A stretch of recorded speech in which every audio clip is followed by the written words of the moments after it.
to the Overboard Show. This is the most dangerous podcast in wrestling. My name is Antonio from No Marks Allowed.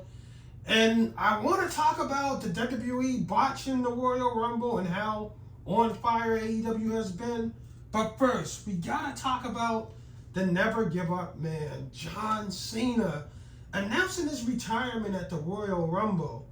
And these things I always take with a grain of salt, because are you really retired? I mean, The Undertaker said he retired, but you see he was a big part in helping Cody finish his story at WrestleMania. So you gotta take these things for a grain of salt when people say they retire.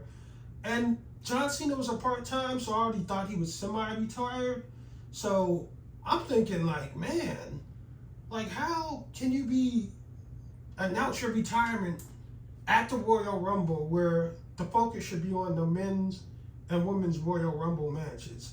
And I guess they botched the men's Royal Rumble. Tiffany Stratton's a new up-and-coming star, but doesn't have enough star power. So I guess WWE said, okay, we can just put this over, on the fans and take the spotlight away from the women's Royal Rumble winner or the men's Royal Rumble winner and have John Cena announce his retirement. Now, this is kind of odd for him to just announce this during the Royal Rumble. Not the Royal Rumble, I'm sorry. Announce this in Money in the Bank, because we always seen the Money in the Banks lead up to big-time cash-ins. But now with this heavyweight title, it seems to be not as important as it used to be, because you got the heavyweight title that really doesn't really mean anything, because Seth Rollins and Drew McIntyre went first. And a lot of people at WrestleMania probably didn't get to see that match, because people arrive late to wrestling matches. So if they give you a chance, or if it's any possibility you can miss that match, then that belt isn't worth anything. The real championship is the one that Cody Rhodes win after. So I guess WWE said we can have Cena announce this. Now, who will John Cena's last match be? I already know he's doing the farewell tour like Kobe did when he retired, but I want to know, who is John Cena's last opponent? Is it Eli Knight? Or would it be the super mega mogul social network star Logan Paul? Would it be somebody like that? Would it be Roman Reigns? Would it be Cody Rhodes? And the answer to this question can only be one thing. It has to be the great one, The Rock. Because when The Rock came back for Cena, when Cena was talking that smack, they both, said that was the biggest match in WrestleMania history. The Rock took the first one, John Cena, took the second one. So this will be bigger than Roman and The Rock, no matter what. John Cena's retirement match against The Rock will be the biggest thing WWE ever had, because we'll break the 2-2 tie, and it's going to send John Cena home.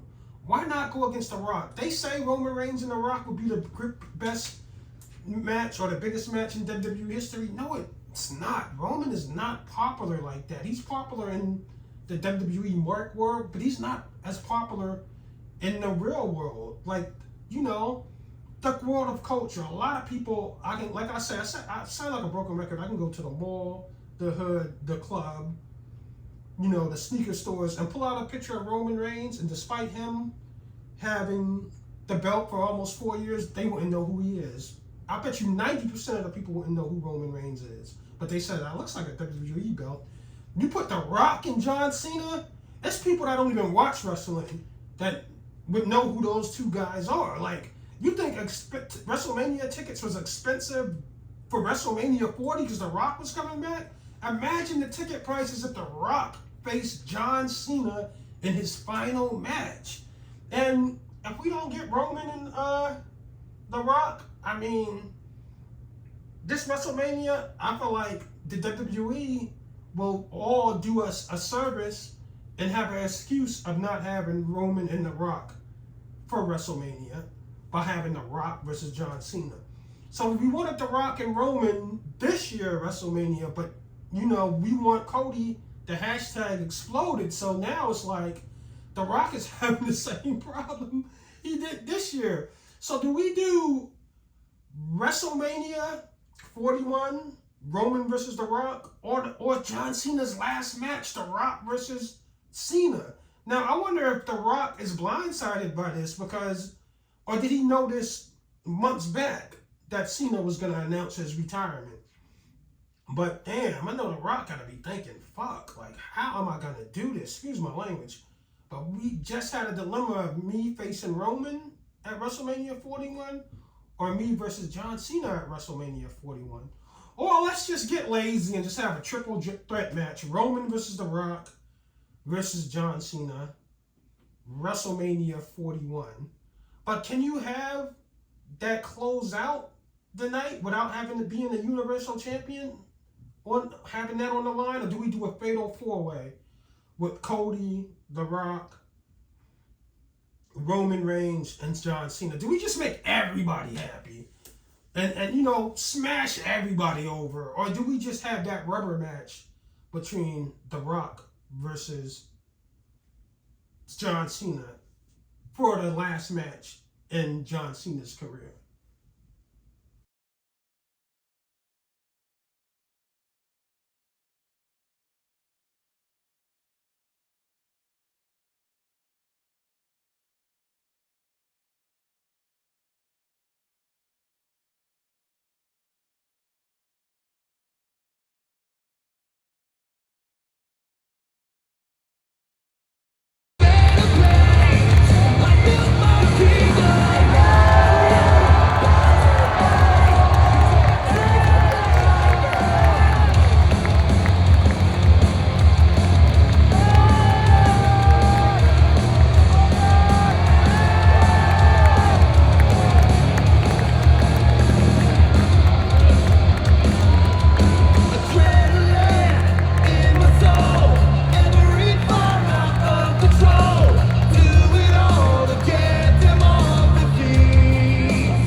Shout out to Swerve Strickland because the IWC was not going to let Tony keep putting Swerve on the main card.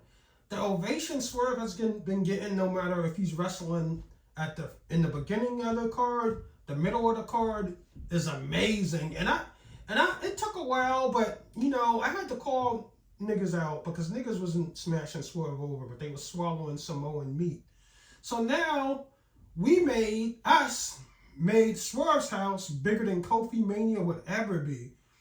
Swerve is about the main event in front of 100,000 paid customers at Wembley Stadium against one of the best wrestlers of all time, Bryan Danielson. I still like to call him Daniel Bryan.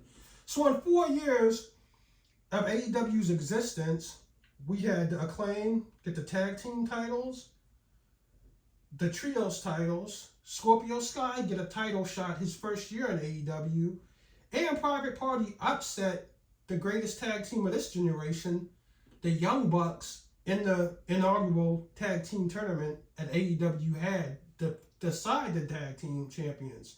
So AEW in 4 years has done more for black wrestlers than WWE did in 50.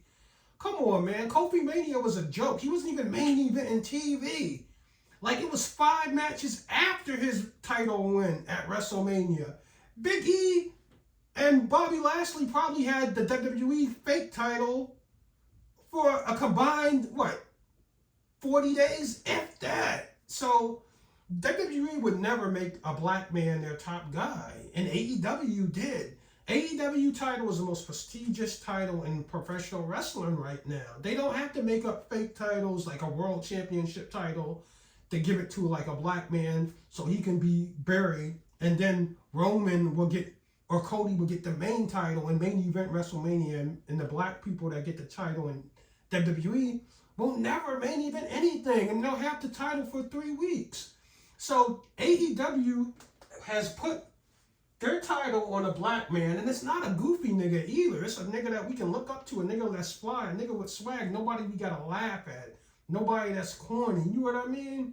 So like I said, Swerve main event in front of 100,000 people proves that AEW has done more for black wrestlers in 4 years than WWE did in 50. Like, everybody thought Will Ospreay was going to win this match. But the fans was like, no, we want to see how it goes. And Swerve, like, he was a heel, but he's so thorough, they making him a face now. And this is two faces wrestling each other. And I say Swerve got this win clean. Nobody cheated. I mean, I think Prince Nana got involved, but it was a minor, infraction. Nothing that would decide a match with a great like Will Ospreay. So like I said before, AEW is where the best wrestlers come to wrestle. And let's talk about the women's division, because Toni Storm's been on fire. Like, I was so annoyed but with this timeless Toni Storm shit. It just really irked me. But the fans just loved Toni Storm so much, they stuck with her. They loved Toni Storm, the wrestler, more than the gimmick. So if Toni Storm and AEW believes in this gimmick, we believe in it. And, the tits up, watch for the shoe was just massively over. But then, Mariah May, that's her protege. She looks like the old WWE Toni Storm. She ended up rolling up Willow, I think, and pinning her. And we thought they was going to enjoy in victory, both of them, but Mariah May was setting her up like a snake. So it was somebody on Instagram. No, it was somebody was talking, I think I seen this on Reddit or Instagram meme, where a snake was, always close to her, cuddling up to her, and, was acting like it didn't want to leave her sight. But what was happening was the snake wasn't getting used to her.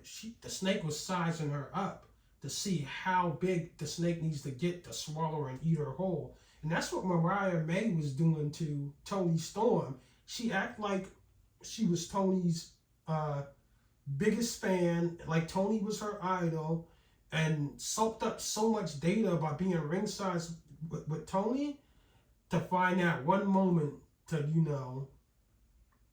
turn on her. Like, you seen that Forbidden Door. They end up having a threesome after the match. Or they gave the audience the notion that her and her Forbidden Door opponent was going backstage with Mariah May to have a threesome. So, now all three of them are friends, and Toni Storm thinking this is my best friend, and she just got blindsided. Mariah May hit her in the head with the title and just beat the brakes off her with that belt, man. And them shots were stiff. I don't know if it was a microphone on that belt, but I know Tony probably yelled and cussed Mariah May the fuck out after getting hit with that belt, because that shit looked like it hurt. It wasn't like she swung it and it looked like it was a soft touch and the mic. No, it was like swap, swap, swap. And Toni Storm was busted open.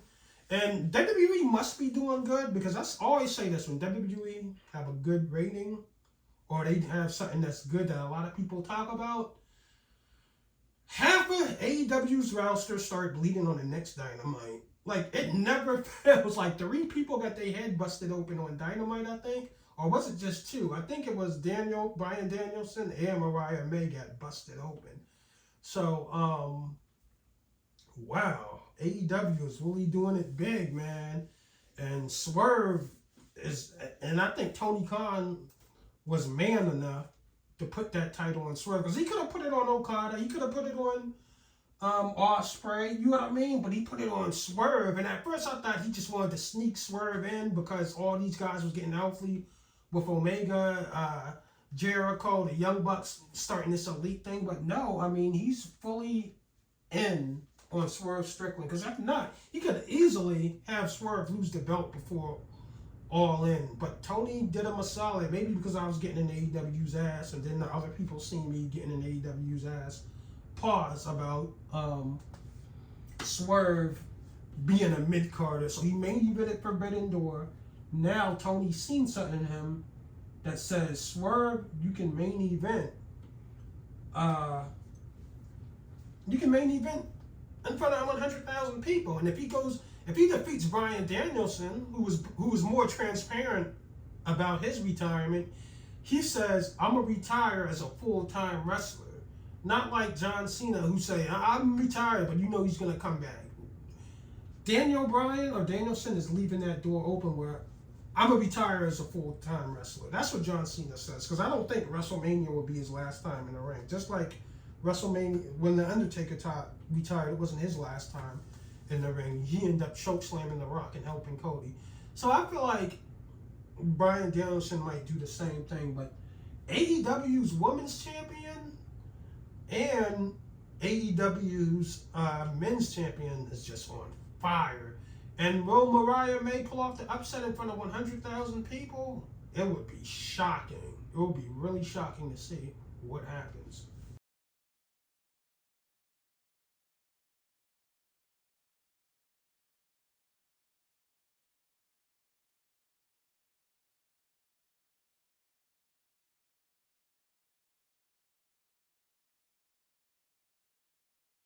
Shout out to support Wrestle Talk. I always watch Wrestle Talk. They crack me up, man. They like the fans that's like seriously fans. They don't even hide the fact that they're not cool, but they are real funny, which makes them cool because they're not cool and they don't care and they don't try too hard to be cool, but they're super funny, so they're cool anyway. But shout out to support Wrestle Talk.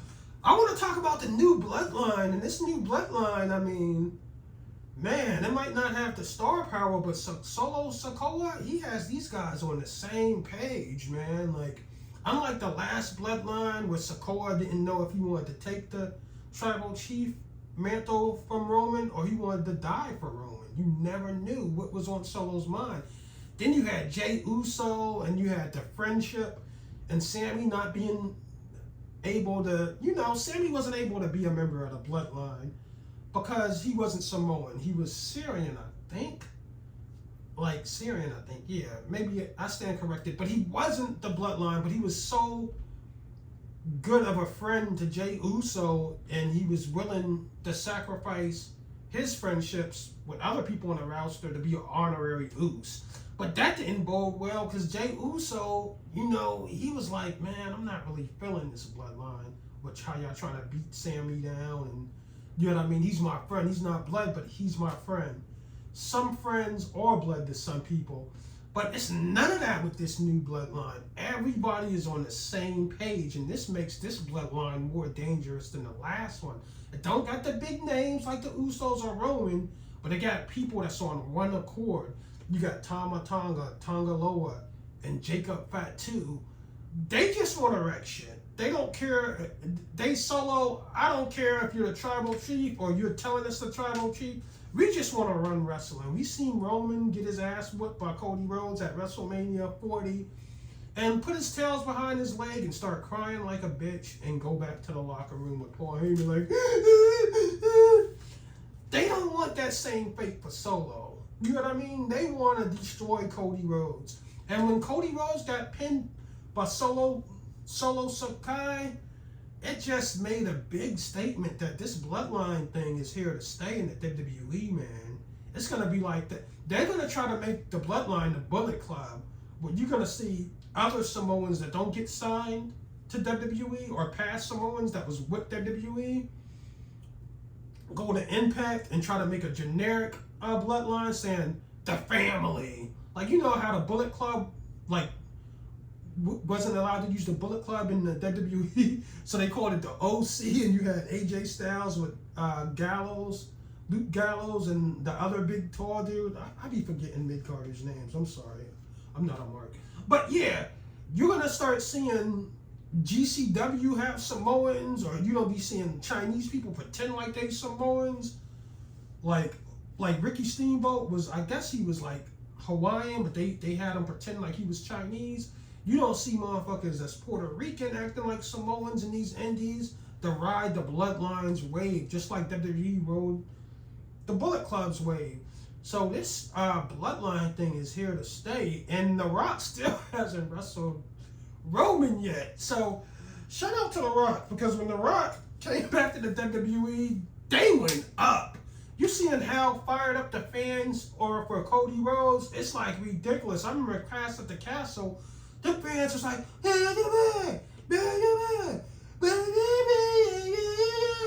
whoa! Yo, The Rock, he turned, what they say, turn your click up, dog, featuring Grable. The Rock turned up WWE. Like, everything is a fucking pop in WWE. And I always say that I don't like WWE because it's too childish. But I ain't gonna lie. WWE, everything is a turn up. Everybody is getting a huge pop in WWE right now. So I credit that to The Rock, but this Bloodline is dangerous. I want to see who's gonna be the crack, because Jimmy Uso is gone. Jay Uso is still trying to be main event Jay Uso. So right now with Tama Tonga, Tonga Loa, Solo Sakai, and Jacob Fatu, it's no weak links in the Bloodline. And that bodes well if Solo Sakai wants to win the WWE Universal Championship. Because imagine if everybody's on the same page, how much Solo's chances increase of being the World Universal Champion. Because Roman did it for 4 years, and I believe if Solo Sakai wasn't a part of the Bloodline, Roman's reign would have been a lot shorter with all the, friction that's going on in the Bloodline. So shout out to the new Bloodline. 5XL, unless it's...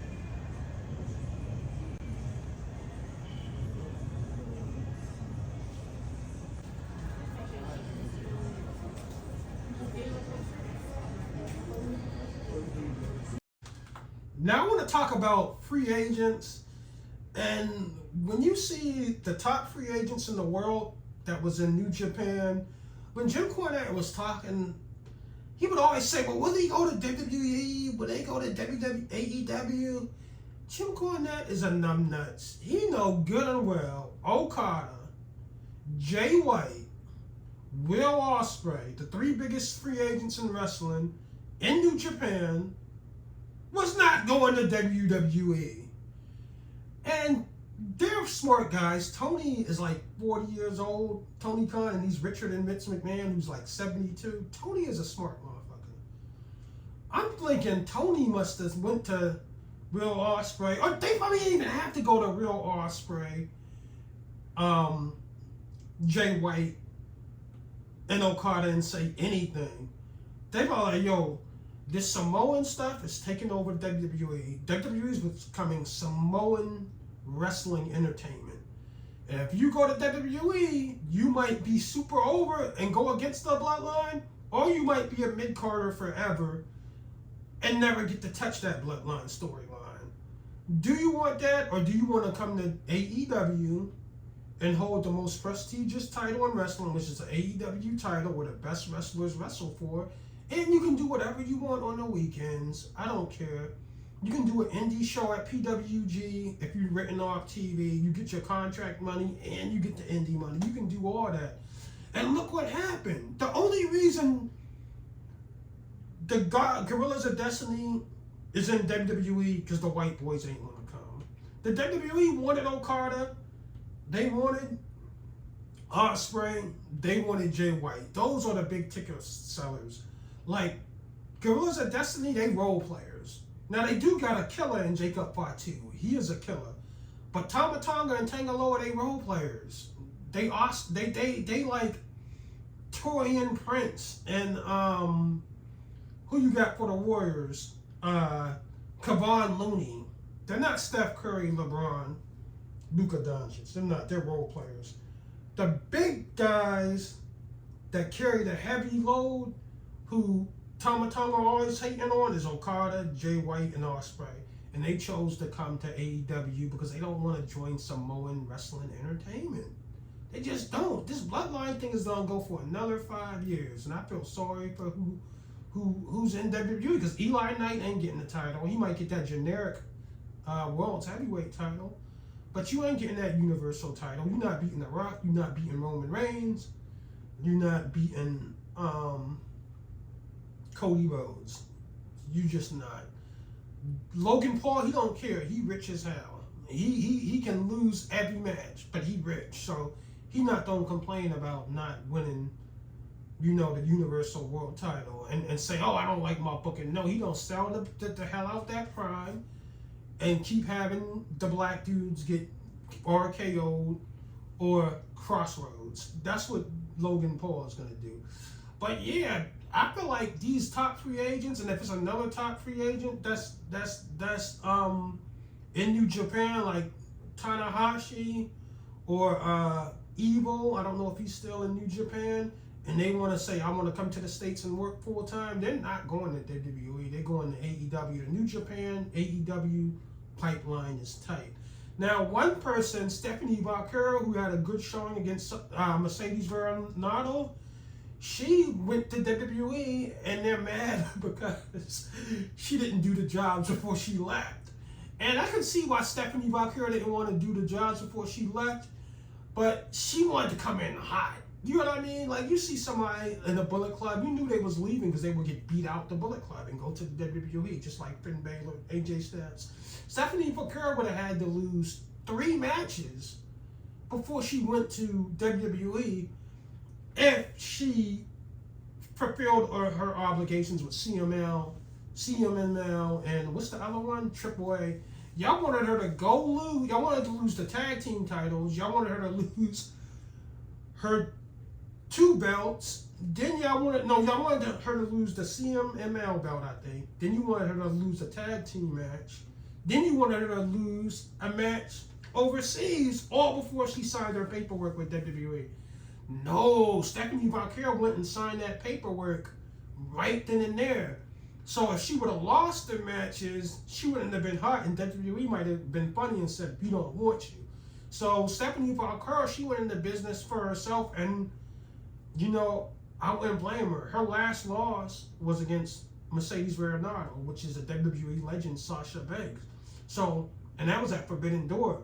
So you can have that loss because you were so impressive that the WWE wanted to sign you, and they put her in NXT. But as far as her jobbing 3 times in a row and then signing her WWE contract, I mean, you don't even know if WWE would have let her sign that contract. I mean, sign the contract first and then go lose your matches. You already signed, but then you might get buried in NXT, and they might just put you on the shelf because they seen you lose the matches and you ain't hot no more. So Stephanie Vaquer, I salute her for, going into business for herself, because, I mean, CMLL didn't have to let her out her deal, or AAA. They will let you out of the deal if you sign it at WWE or AEW, but they should have said, oh, okay, we ain't gonna let you out your deal until you lose these matches first. And then she would have had to go job. You know what I mean? But the reason CMLL and AAA let people out of their contracts is because if they want new talent coming there and they sign there and they don't want to say, no, you might hold me to the fire to this BS contract that don't pay me and I won't be able to come to WWE. Now other people will want to work with CMLL if it's a slow motion situation where they can't get signed to AEW, Impact, or WWE.